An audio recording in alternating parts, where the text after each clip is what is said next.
Hey people, what's up? So I put a post up a short while ago saying how we've all been lied to and how the fitness industry ultimately tries to convince us that the best approach to take in order to lose weight is to just use calorie deficits. And of course, in the post, I mentioned, well, yeah, this works, as in you'll lose weight, but there are also a whole bunch of detriments that can come to our health as a result of doing that. And for the large majority of us, we can never keep that weight off because of the metabolic damage that gets done. So anytime we try to return to our normal lifestyle, we gain all the weight back plus more and so on. So we end up caught in this cycle of stop, start, and losing weight, gaining weight, losing weight, gaining weight, and so on.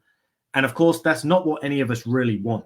None of us actually want to have to diet to lose weight. None of us want to have calorie restrictions or do stupid extreme exercise programs and use starvation essentially to beat ourselves into health. None of us really want to do that. We might want the result. I want to lose weight or I want a better looking body, but we don't want that stupid, shitty, extreme lifestyle that is ultimately taking us away from health. In the moment, we might not think about or care that it's taking away from our health because ultimately we want to lose the weight.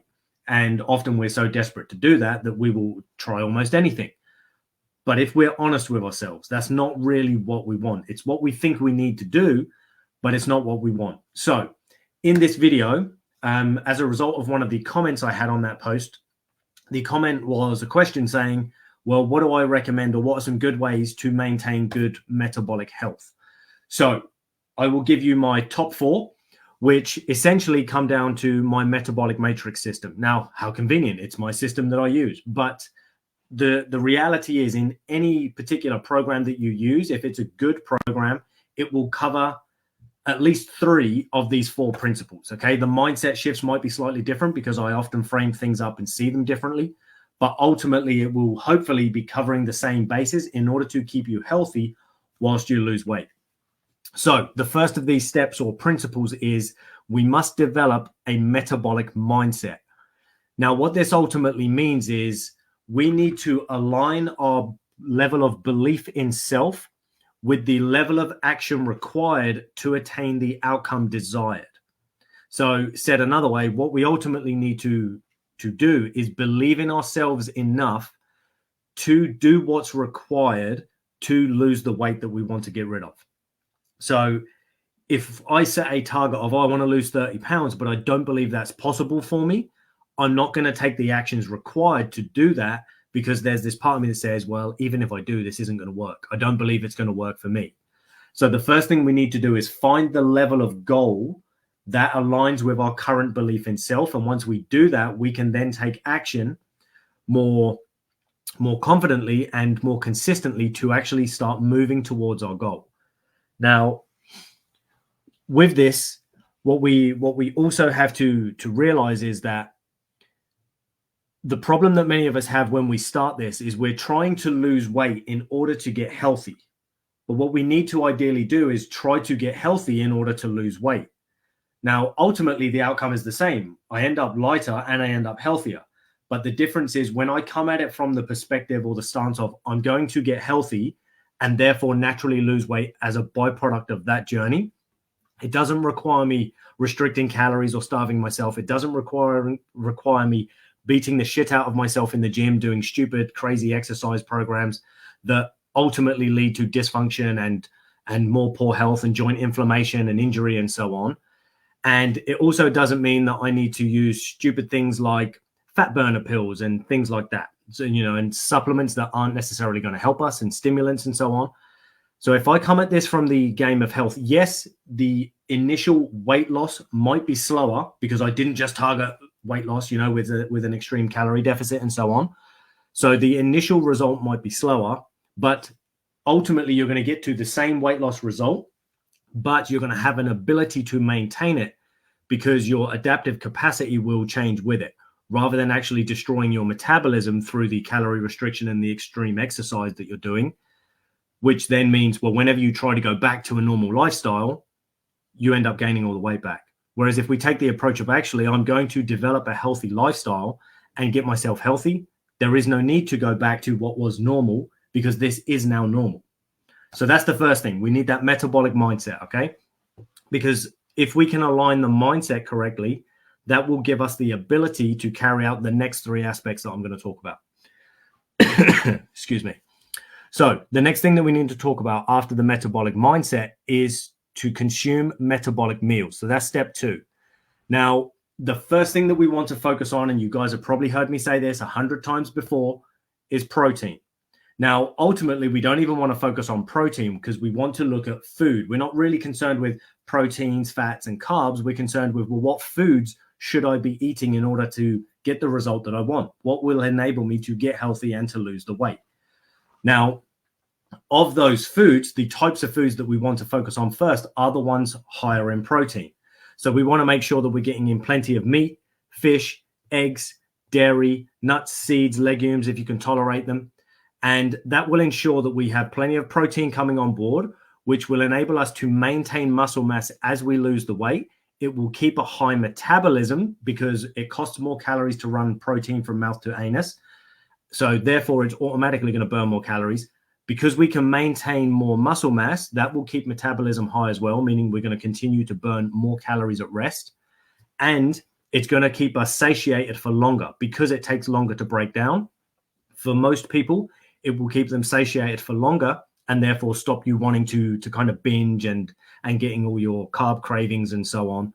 So protein is key. So when it comes to metabolic meals, the first thing we focus on is protein. So we've got metabolic mindset and we've got metabolic meals. Step 3 is metabolic movement. Now, what we have to understand is that ultimately in this game, we don't necessarily have to worry about exercise or training, but we do need to move. Many of us are far too sedentary for the lifestyle, for the result that we want. So our lifestyle is far too sedentary. So we need to move more because ultimately life is movement. And the more we can move our body, again, the more we stimulate the metabolism and the more we stimulate the need for us to maintain muscle mass and bone density and things like that. So we need to move, and ideally we move with purpose. So if we're talking what is the absolute best way for me to move in order to get results, then it is to have an effective exercise program, and one that's ideally based around strength and maintenance of muscle. So that's what we want because we want good, solid, long-term results.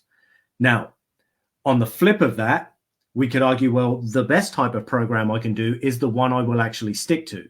So if you're somebody that doesn't actually enjoy weight training, but you do enjoy running, then maybe for you, running is the best thing.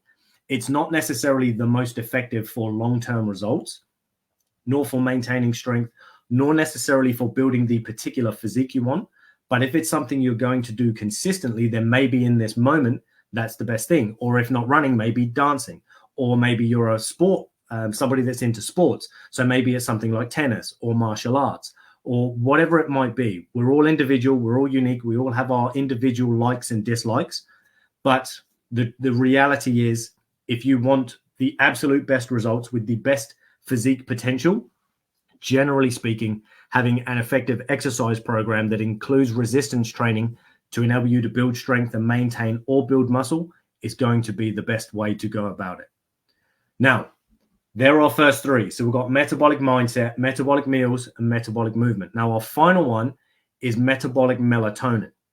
Now, what I'm ultimately talking about here is not just specifically the hormone melatonin, which is our sleep hormone. I'm actually talking about rest and recovery in general. Many of us, even though we don't necessarily train as yet and so on, we often find that the body is under-recovered. We are not nurturing it enough to fully recover from the current lifestyle and the stresses of our lifestyle that we expose our body to. So even though we're not particularly overly active, maybe we're still too sedentary, but we're maybe not getting optimal or long enough or a good enough duration of sleep. And we're often not eating well enough to recover despite the fact that we're not exercising. So what we need to do is ensure that we up our recovery game, especially because hopefully we're going to start doing some metabolic movement, and we need to give our body the time it needs to actually make use of those metabolic meals that we're going to be bringing in. Now, this comes when we sleep, when we rest and recover, because what we have to remember is in the gym, ultimately, we actually get weaker. The more you train, the longer you train, the harder you train during that session, the weaker and more tired you actually get. But it's when we rest and recover, hopefully with adequate fuel on board, is when our body actually gives itself the time and the potential to rebuild, to repair, to get bigger and stronger and leaner as a result of that stimulus we provided through the training and the raw resources that we provided through the metabolic meals. So metabolic melatonin is ultimately the foundation of the physical result that we're trying to manifest. So I want to build muscle, I want to get leaner, or I want to burn fat. Good. Make sure you're resting well as well. It's kind of like the old catchphrase, rest hard, play hard, or play hard, rest hard, and so on. That's the principle we want to adopt. The harder we push ourselves in training, the more we need to rest and recover, particularly as we get older as well. The older we get, then the more our body needs that nurture time and that rest and recovery in order to compensate for the fact that certain processes in the body are not quite as efficient as they used to be. So those are our 4 steps. Now, when it comes to metabolic melatonin, we've got 2 places that we can actually begin. First one is we could look at sleep duration, for example. Many of us don't sleep for long enough. Ideally, we should be getting somewhere between 7 and 9 hours on average. Some people can get away with the 7, others need the 9. You would have to experiment with yourself to find out exactly what works for you. But ideally, we fall somewhere in that 7 to 9 hours. Now, if at present you cannot get that 7 to 9 hours, then you need to focus on quality first.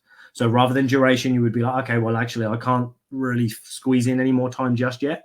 But instead, we would then focus on quality. So that may mean, all right, well, I need blackout blinds. I need to make my room quieter. I need to make my room darker. I need to make my room cooler and things like that, because research shows that most people sleep better in a cooler room. So if you can't fix duration, focus on quality. And of course, over time, you want to fix both. But those are our 4 steps. Get that metabolic mindset in place so that we're thinking right in accordance with what it is we want to achieve. We want to get our metabolic meals in place, starting with protein. And then we want to make sure that we're doing some form of metabolic movement. And then we are supporting all of that with our metabolic melatonin and ultimately giving our body the time that it needs to rebuild, repair, recover, rest, and rejuvenate. So hopefully that helps you guys. That is my 4 tips on how to best serve your metabolism and to maintain it whilst trying to lose weight. But ultimately, these principles apply whether we're trying to get out of pain, trying to build muscle, or just trying to build or maintain health. Ultimately, the principles remain the same. It's just slight variations in maybe how we train or maybe how we portion our meal that will dictate what the specific outcome is going to be. So any questions on this, or if you want me to dig into these things a little bit deeper, as I always say, drop your comments below. And if you want to learn more about what we do, check us out at strongerthanlife.com. And if not, I look forward to seeing you all in my next video. Take it easy, people.